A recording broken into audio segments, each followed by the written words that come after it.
Okay, magandang hapon po sa inyong lahat, aking mga kalakbay. Ito po ang inyong kalakbay, si Roger, ang manlalakbay ng SJOM. Dahil po sa ngayon dito sa amin, puro ulan. Pero wala namang malakas na hangin. Malakas lang ang ulan. Hindi po tayo makapaglakbay ngayon sa labas. Kaya ngayon may papakita po ako sa inyo itong itlog ng tandang. Itlog ng inahing manok. At ito naman po yung tunay na itlog ng inahing manok na pangkaraniwan na itlog. Yan po. Ngayon, doon po sa mga hindi mahilig sa ganitong usapin, skip na lang po ninyo itong aking videos. Maraming salamat po. Pero bago ang lahat mga kalakbay, baka pwede naman pong humiling na mag-like naman po kayo at mag-subscribe. Maraming salamat po sa inyo, aking mga kalakbay.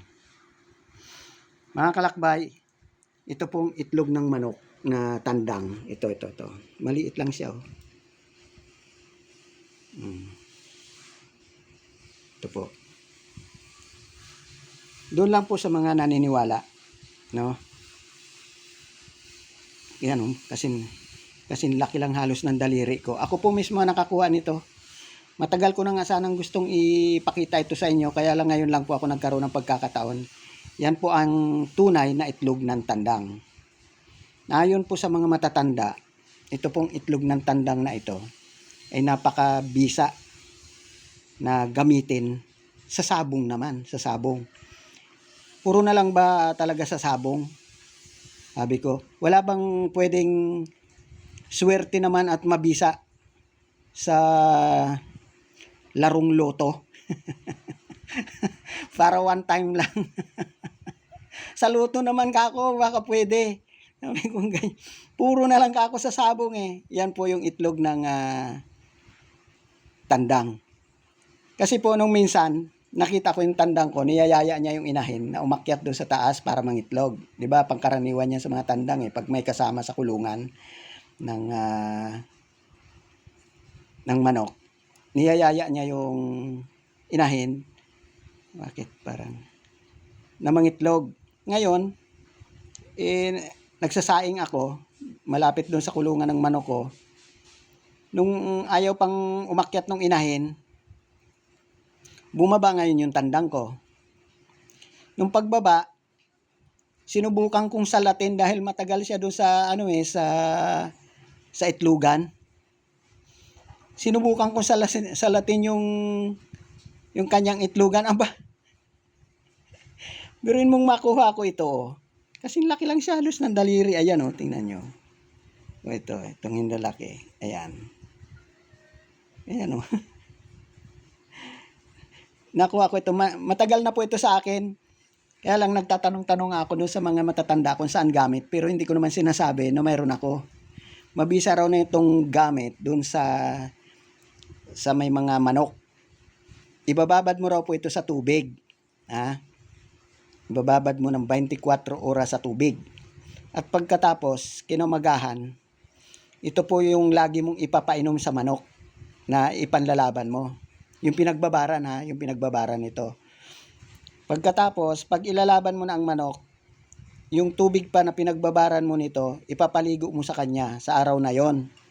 Doon sa lugar na hindi ka nalililima ng puno o hindi ka nalililima ng bubong ng bahay. Ibig sabihin, doon sa initan ka, sa initan mo siya papaliguan. Walang nakakasilong na mga dahon-dahon sa uluhan mo. Doon mo paliliguan yung manok. Tapos magpapainom ka sa kanya ng tubig na pinagbabaran din ito. Yan daw po ang sikreto niyan para yung manok mo na pinainom at pinaliguan ng tubig na pinagbabaran nitong itlog ng tandang ay siguradong panalo. Bihirang-bihira daw ang natatalo sa ganito basta't alam mo ang proseso ng paggamit ng itlog ng tandang. Yan po yung sikreto daw niyan. Ngayon, dadako naman po tayo dito sa itlog na ito. Ito po yung itlog ng inahin. Ayan. Malaki lang. Siya, medyo malaki-laki ng kaunti sa lalaki. Ayan. Dalawa po yan na naipon ko, na itabi ko. Doon naman po ito sa baba ko nakuha. Kalimitan, pag nagiging ganito yung itlog ng manok na maliit, dahil po minsan nagugulat siya. Pag nagugulat siya, paglabas ng itlog ganito kalalaki. Ayan, 3 nga po ito, nabasag na po yung isa eh. Ayan, ganyan lang kalalaki yung pag nagugulat siya. Lalo kapag may kasamang tandang tapos hindi siya makabuelo ng wala siyang itlogan sa loob. Halimbawa, nasa lapag lang sa buhangin lang na nakakulong. Asahan mo, magkakaroon ng mga ganitong klase ng itlog yung iyong inahin. Yan. Ganyan kalalaki. Ito po kasi yung pangkaraniwang itlog eh, oh, ng ng inahin oh. Ayan oh. Hindi ko nilinisan kasi baka mabugok pag binalik ko doon sa kanyang itlogan.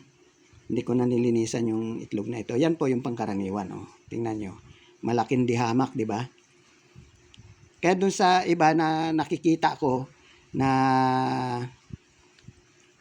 nagsasabi kung itlog ito ng tandang, itong ganito nakikita ko sa ibang vlog, itlog ito ng inahin. Ito ang itlog ng inahin talaga.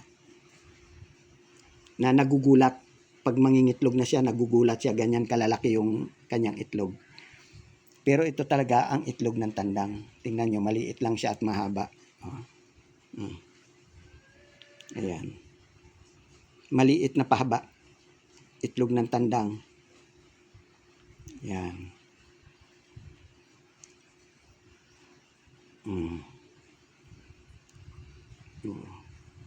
Malaki, paliit. Ayan. Pero itong itlog ng inahin, wala pa naman akong nababalitaan sa mga matatanda na nakakausap ko na nagiging swerte siya sa sabong. Ang talagang pinagpupukusan nila ng atensyon, ito talagang pagka nakakuha ka raw ng itlog ng tandang. Hindi nila alam, nagtatanong lang ako sa kanila, pero para malaman ko lang kung ano talagang sikreto. Hindi ko naman sinasabi na meron ako niyan. Matagal na po ito sa akin, siguro kung mga 2 taon meron na. Magaan na nga siya. Ayan po yung itlog ng tandang. Hindi po siya bato. Talagang itlog siya. Hindi pwedeng ipukpok, baka mabasag.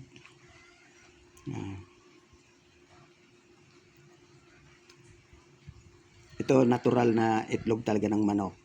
Ito yung dalawa na sa inahin. Sa inahin din, pero talagang yung mga nagugulat na inahin. Ganyan ang nagiging itlog nila. Ito talaga bihira. Nagulat ako eh. Pagbaba ng tandang ko, may itlog siya. Ganito. Samantalang kagagawa ko lang nung na yon, nung kanyang itlogan. Biruin mo magkaroon ako ng ganito.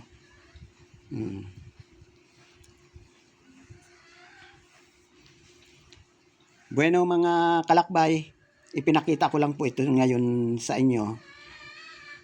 Itong aking mga tinatagong agimat sa sabong. Yan. Pero itong 3 na ito, ay wala pa po akong dito, wala po akong bilib na talagang ito magagamit sa sabong. Sa mga sa manok na tandang. Ito po talaga may mga talaga may posibilidad na pag meron ka nito talagang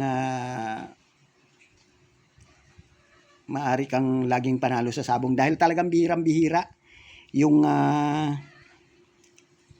mangitlog ang tandang. Bihirang-bihira talaga. Bueno mga kalakbay, hanggang dito na lang muli. Ako po ang inyong kalakbay, si Roger, ang manlalakbay ng SJOM. Magandang hapon at maraming salamat po sa inyong pagsubaybay.